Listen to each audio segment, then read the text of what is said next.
Bonjour à toutes et à tous et bienvenue dans mon podcast Note vocale. Je me pose et je te raconte. Alors, je me permets de te faire une note vocale.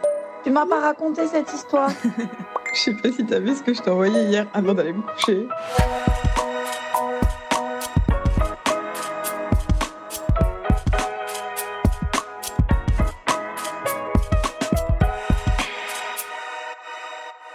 Je voulais vraiment enregistrer une note vocale sur la maternité, mais je crois que finalement, c'est surtout une note sur le lâcher-prise, plutôt, si on devait choisir le bon titre. Moi, j'étais la personne la plus dans le contrôle, que ce soit dans le travail, dans ma vie perso. Je pense que c'est dans le top 3 des choses qui me définissaient. C'était vraiment, vraiment le contrôle. Et donc, l'inverse du lâcher-prise. Et la maternité, ça m'a vraiment appris à lâcher prise. Je m'y attendais pas du tout et alors même pas que la maternité d'ailleurs. Déjà la grossesse, dès le début, j'ai déjà commencé à apprendre tellement de choses. Ça commence très, très tôt, hein. Enfin, pour ma part, ça a commencé très, très tôt, pas seulement le jour où elle est arrivée, le jour de l'accouchement. Ce qui fait que j'ai pas envie de dire que c'est la maternité qui m'a appris, enseigné toutes ces choses, c'est presque elle, c'est presque Fleur qui en fait m'apprend tout ça. Comme d'habitude, je pars un petit peu dans tous les sens parce que j'ai plein de choses à dire, mais déjà, et ça, là aussi, je m'y attendais pas, elle m'a réconciliée avec le personnel médical. Je crois que je vous en avais déjà parlé, mais c'est important de le dire parce que je le fuyais depuis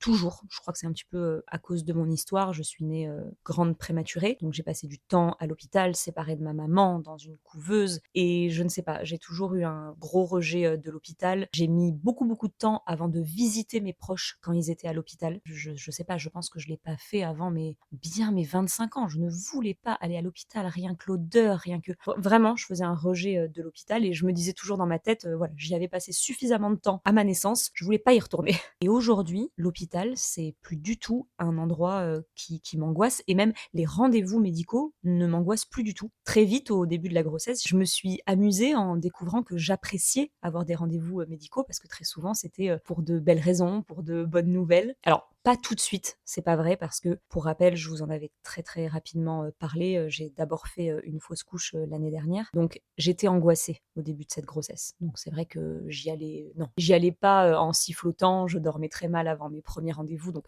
c'est pas arrivé tout de suite. Et en fait, en vous le disant, je réalise que le lâcher prise, il commence bien, bien en amont. Rien qu'avec cette fausse couche, j'ai très vite compris que c'était pas moi qui maîtrisais. Je maîtrisais rien du tout. Pour une personne qui aime contrôler les choses, faut travailler sur soi, quoi. Mais j'ai même pas eu à travailler sur moi. J'ai changé vite, sans m'en rendre compte, mais finalement, je me suis adaptée. Et donc, quand j'ai été hospitalisée, pour rappel, à 29 semaines pour risque d'accouchement prématuré, j'avais confiance. Et heureusement, parce que si j'étais dans l'état d'esprit d'il y a quelques années, mais ça aurait été terrible pour moi. Pour vous dire, j'étais tellement en confiance, et en plus j'étais absolument convaincue que je n'accoucherais pas là, à ce moment-là. J'ai même dit à Mathieu, rentre, franchement tu vas mal dormir, rentre, tu vas pas te foutre en l'air la nuit, vous savez comment les papas dorment à l'hôpital. Je dormais seule à l'hôpital. J'étais en confiance. Ils nous prenaient pour des fous, parce que eux, ils étaient vraiment convaincus qu'il y avait un gros gros risque que j'accouche, et moi je n'avais jamais été hospitalisée avant ça, pour vous dire. Quand 2 mois après, j'ai été déclenchée, et donc que tout le travail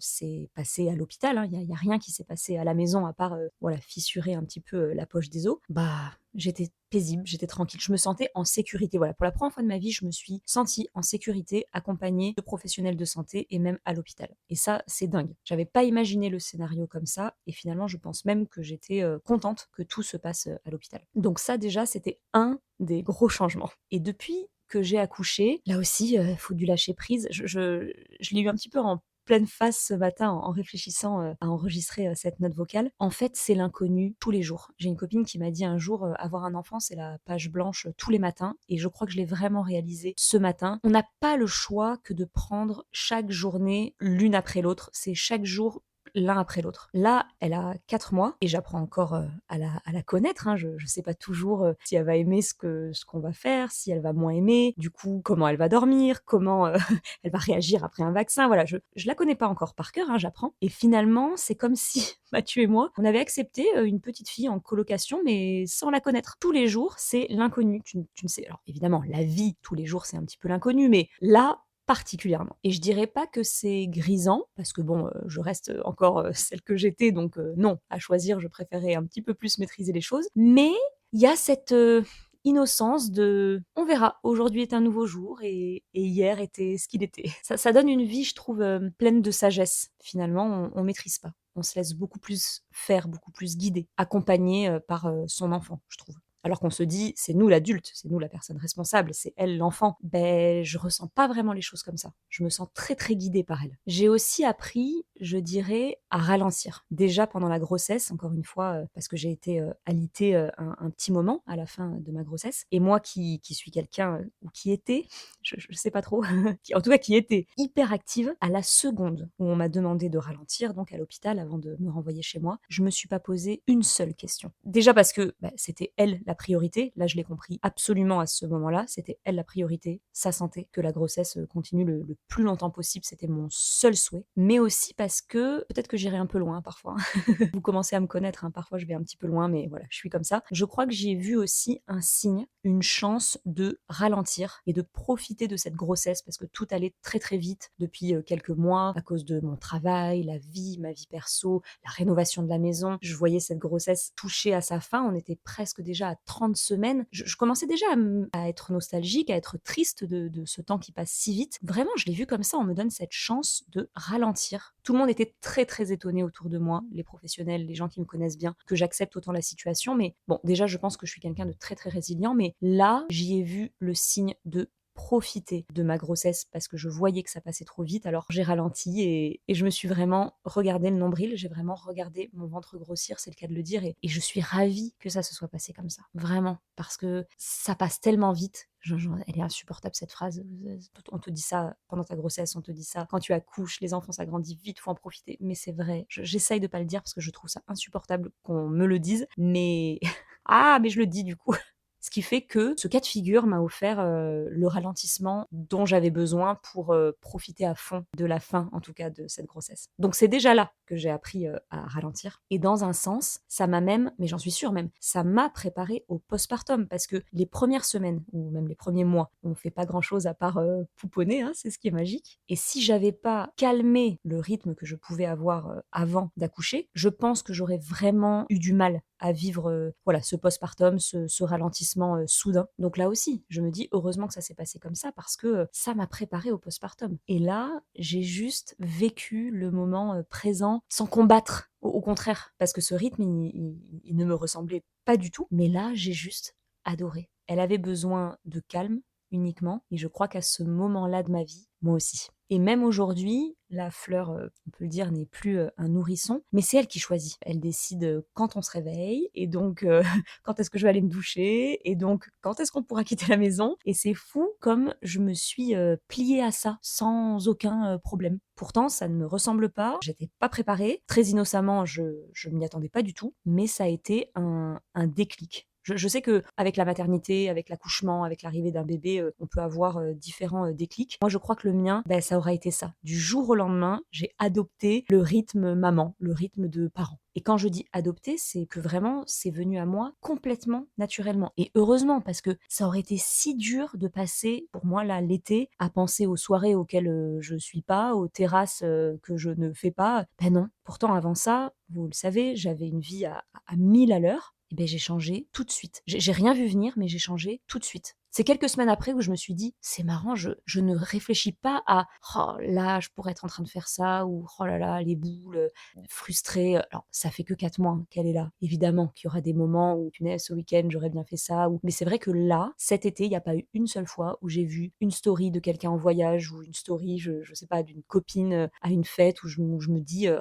je pourrais y être à aucun moment. Moi qui fais tellement de choses, pas du tout. Et je le partage parce que je veux surtout pas culpabiliser les papas ou les mamans qui parfois peuvent être frustrés, et je comprends, hein, franchement, ils ont le droit. Et ça m'arrivera, c'est certain. Mais là, pas du tout, et je le partage parce que je pense que pour les personnes, les femmes hyperactives comme moi, qui peut-être sont enceintes, ça peut les inquiéter. Écoutez, peut-être que ça se passera comme moi et que vous adopterez ce rythme sans problème. Moi, c'est vraiment ce qui m'est arrivé. Et finalement, c'est peut-être pas pour rien que j'ai attendu 36 ans pour faire un enfant. Avant ça, c'est vrai, je savais pas pourquoi, mais je vivais vite vite, je vivais intensément, je voulais tout voir, je voulais faire énormément de choses et aujourd'hui, je me dis que c'était peut-être pour préparer cette vie, différente, qui est pas mieux, qui est pas moins bien, qui est différente et j'ai comme l'impression que je me suis, préparée à ça. Il fallait que je fasse plein, plein de choses et aujourd'hui, je me recentre sur elle, sur moi. Parce qu'aujourd'hui, mes priorités, je vous en ai déjà parlé dans l'épisode précédent sur, le congé maternité, le congé, paternité ou dans mon épisode sur le postpartum, je me souviens plus. Je vous ai parlé de mes priorités qui se sont complètement redistribuées et là aussi, j'ai pas travaillé sur moi, j'ai pas cherché, c'est tout naturellement et encore une fois, je veux culpabiliser personne. On a le droit de continuer à être hyper, carriériste. D'ailleurs, j'aime toujours autant mon métier. Depuis que je vous ai parlé du congé maternité, j'ai bien mieux repris le rythme du travail et je m'éclate et j'ai pas honte de dire que je suis contente d'avoir repris, le travail. Je suis heureuse quand je retrouve Fleur le soir, voilà, moi je fais partie des personnes qui ont repris le travail assez vite, finalement, mais avec des priorités complètement, pour ma part, redistribuées où le travail n'est pas numéro 1 dans ma vie aujourd'hui et je me répète, mais en revenant vivre au Pays basque, c'est vraiment ce que je souhaitais. C'était avoir plus de temps perso, voilà, me recentrer sur, la vraie vie, moins travailler et j'étais pas arrivée à j'y étais arrivée, hein, beaucoup, beaucoup mieux qu'à Paris, mais c'était pas encore ça. Là, là, ça y est, quoi, c'est elle la priorité, c'est le temps que je passe avec elle, avec Mathieu et elle. Et mon rapport au travail, il est hyper différent. Je me prends beaucoup moins la tête quand, voilà, quand ça marche pas, quand il y a un truc qui est pas validé, quand je perds un contrat, quand je. Allez, on avance, ce sera pour la prochaine. Si c'est pas maintenant, c'est plus tard. Une légèreté avec le travail, ça fait du bien. Vraiment, mon rapport au travail est beaucoup, beaucoup plus léger.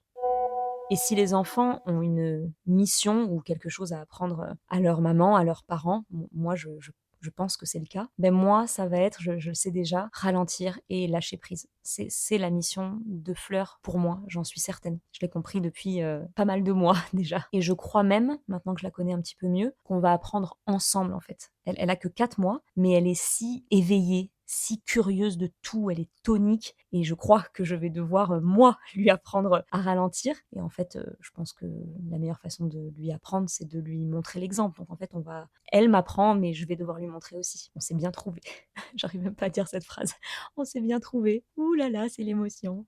On choisit pas sa famille, on le dit souvent, mais on choisit, son chéri et je pense que nos bébés nous choisissent. J'ai échangé avec une maman, il y a pas très longtemps, son fils, est à peine plus vieux, que Fleur et c'est rigolo parce qu'elle aussi, elle a très vite compris, ce qu'elle était en train de découvrir, d'apprendre, la mission de son fils finalement et elle est complètement différente de ce qu'on vit avec Fleur et ça fait résonance avec, sa vie, son passé, son enfance à elle, c'est magique. Je sais pas si ça vous parle ou si vous vous étiez déjà posé cette question, mais, en parlant avec elle, on se posait mutuellement la question, on réfléchissait à ça et c'est une belle, réflexion à avoir, je trouve. À ce stade du podcast, j'espère d'ailleurs que vous allez m'écrire, commenter mes posts sur le sujet ou juste m'écrire parce que j'adore moi vous lire, sur ces sujets et je veux connaître vos enseignements, vos ressentis parce que souvent, vous me dites que ce podcast vous fait du bien, que vous vous sentez moins seul. Je pense particulièrement avec le sujet, de la maternité et puis d'autres sujets, que j'ai pu, aborder. Mais vous pouvez évidemment,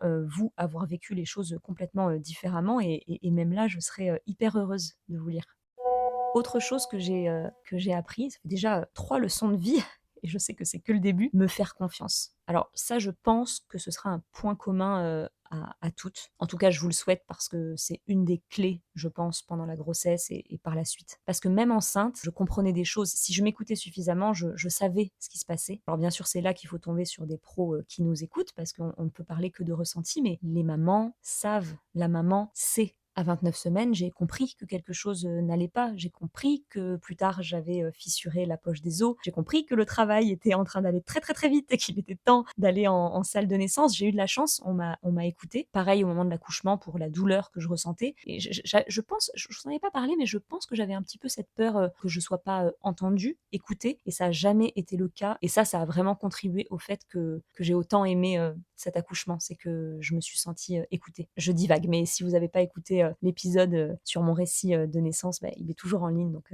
hésitez pas. Moi, je sais que c'est des podcasts que j'adore écouter, les récits d'accouchement. Mais oui, se faire confiance, donc que ce soit, pendant la grossesse, mais oui, se faire confiance pendant la grossesse et après, bien sûr, aujourd'hui, j'observe ma fille, je la comprends et ça me rassure parce que j'avais très peur de pas la comprendre. Vous savez, de pas savoir si elle est malade, elle pleure mais je sais pas pourquoi et ça, finalement, c'est hyper intuitif. Alors, encore une fois, je veux pas faire culpabiliser des mamans pour qui peut-être cette connexion n'est pas encore là. J'imagine que, évidemment, que ça doit exister. Mais pour moi, c'est tellement instinctif. Et je partais de loin parce que je le rappelle, je n'avais même jamais changé une couche. Quand un bébé pleurait dans mes bras, c'était vraiment allez, reprends-le, je sais pas du tout ce qu'il a, est-ce qu'il a besoin d'être changé, est-ce qu'il a faim, est-ce qu'il est. Je ne sais pas.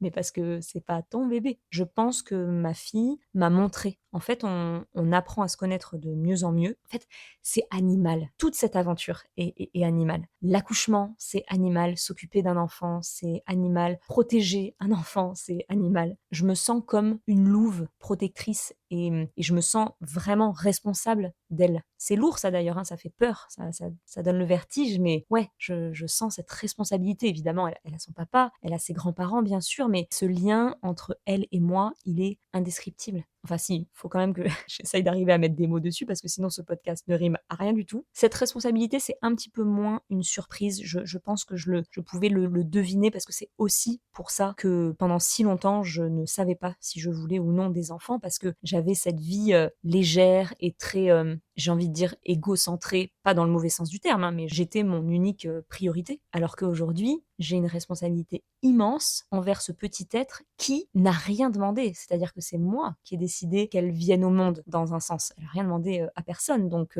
j'ai d'autant plus ce rôle et cette responsabilité de prendre soin d'elle. C'est drôle, mais j'y pense souvent quand parfois je pourrais perdre patience, je sais pas, elle pleure, je suis fatiguée. Je me dis, attends, elle a rien demandé, hein. Donc tu t'occupes d'elle. Je sais pas pourquoi, c'est une pensée qui me vient souvent. Et autant mon cerveau, alors n'est plus du tout le même. C'est vrai que je cherche encore pas mal mes mots. Parfois, je me perds dans mes phrases, dans mes souvenirs. Moi qui avais tellement de mémoire. Vous êtes nombreuses à m'avoir dit que ça ne revenait jamais. Je garde espoir. Par contre, niveau organisation, et ça c'est prouvé, hein, je l'ai lu plusieurs fois, il y a des études qui ont été faites avec, je crois, des IRM du cerveau avant grossesse, pendant, après. Voilà, au niveau de la mémoire, on en prend vraiment un coup, mais c'est vraiment pour faire de la place à tout ce qui est organisation, parce qu'on en a besoin pour réajuster notre vie, s'organiser, s'occuper d'un enfant, et ça aussi, je me suis révélée, je vous en parlais dans une petite vidéo Instagram où j'étais très étonnée de ne plus du tout procrastiner, et quand elle fait une sieste, j'arrive à faire plein de choses, je suis hyper efficace. Si je la porte avec ma main droite, je sais faire des trucs avec ma main gauche, et même je sais faire des trucs maintenant avec mes pieds, c'est un truc de fou. Et niveau organisation, j'assure, je vais me lancer des fleurs, mais je trouve absolument dingue tout ce que j'arrive à faire, tout ce à quoi j'arrive à penser. Et j'ai envie de dire que j'ai pas le choix parce que qui d'autre le ferait à part Mathieu et moi, bien sûr, mais plus que j'ai pas le choix, c'est que ça s'est imposé à moi. D'un coup, je suis devenue une warrior d'organisation. Et ça, en utilisant ce mot, c'est un petit rappel que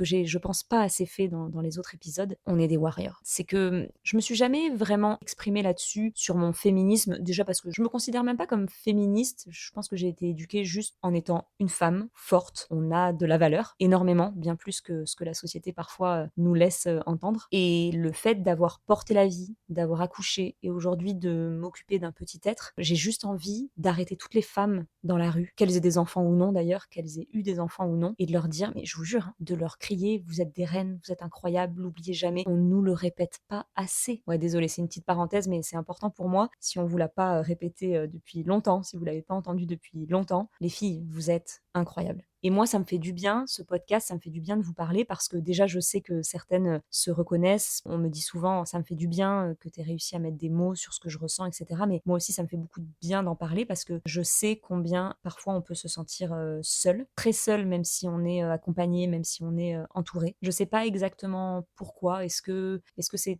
tellement un chamboulement très personnel qui voilà, t'as l'impression que ça ne parle qu'à toi et ton bébé, donc qui d'autre pourrait comprendre? Et il y a des moments, je m'enferme toute seule, hein, parce qu'encore une fois, je suis entourée, mais ouais, on peut vraiment se sentir seule. Ce qui fait que, sans le chercher, parce que c'est venu tout seul durant la grossesse, je me suis rapprochée d'amies qui étaient déjà mamans. Je me suis faite aussi des copines mamans, parce que ça fait tellement de bien de parler à des femmes qui ont les mêmes préoccupations, qui ont connu ça, ou encore mieux, qui sont en train de le vivre. Elles savent pourquoi le soir on veut rentrer tôt et pas décaler l'endormissement. Elles savent pourquoi on cherche un restaurant près duquel on peut se garer facilement. Elles savent pourquoi on cherche une terrasse pas trop bruyante, avec pas trop de fumeurs. Je vais pas dire que j'ai perdu des amies en route, mais c'est vrai que, étonnamment, je me suis rapprochée de certaines, je m'y attendais pas, et certaines se sont éloignées, ou moi je me suis éloignée.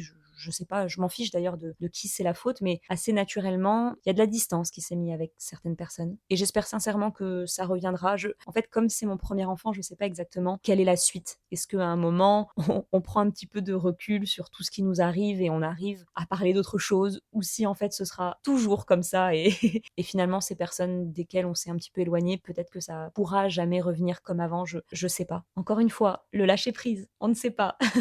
Et on verra. C'est vraiment animal, je le répète, on se retrouve en meute, je crois. C'est vraiment ce que je ressens, que ce soit avec vous, que ce soit avec mes copines maman, avec les personnes de ma famille voilà, qui ont des enfants. On se retrouve en meute. Et pour terminer cette note vocale, je crois que j'avais juste envie de vous remercier de faire partie de la mienne. Ok, c'est plus une note vocale là, c'est un podcast.